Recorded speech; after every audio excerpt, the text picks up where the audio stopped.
10 വർഷം പിന്നിട്ടിട്ടും അധ്യാപകരുടെ ദുരിതം കാണാത്ത സർക്കാർ വൻ പരാജയമെന്ന് എം വിൻസെന്റ് എംഎൽഎ.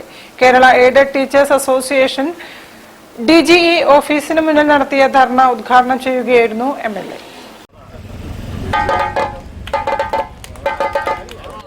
2016 മുതൽ 2021 വരെയുള്ള കാലയളവിൽ സംസ്ഥാനത്തെ വിവിധ എയ്ഡഡ് സ്കൂളുകളിൽ അധിക തസ്തിക, വിരമിക്കൽ, സ്ഥാനക്കയറ്റം എന്നിവ മൂലം നിയമനം നേടിയ അധ്യാപകർ നേരിടുന്ന ശമ്പള നിഷേധം ഗുരുതര അനീതിയാണെന്നും 10 വർഷം പിന്നിട്ടിട്ടും അവരുടെ ദുരിതം പരിഹരിക്കാൻ സർക്കാർ തയ്യാറാകാത്തത് വൻ പരാജയമാണെന്നും വിൻസെന്റ് എംഎൽഎ.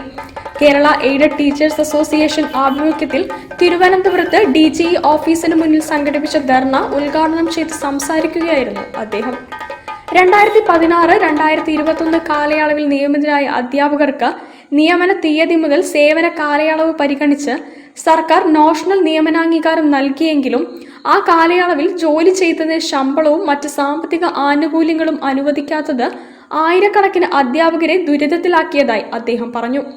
ചെയ്ത ജോലിക്ക് വേതനം ലഭിക്കുക തൊഴിലാളിയുടെ മൗലിക അവകാശമാണെന്നും അദ്ദേഹം കൂട്ടിച്ചേർത്തു. മുൻ മന്ത്രി ബാബു ദിവാകരൻ മുഖ്യപ്രഭാഷണം നടത്തി. KATA general secretary AV Indulal അധ്യക്ഷത വഹിച്ചു.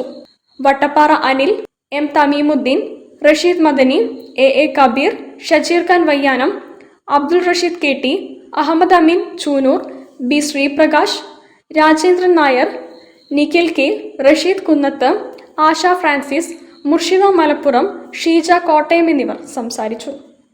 News bureau, Kozhikode. വാർത്തകളിൽ ഒരു ഇടവേള.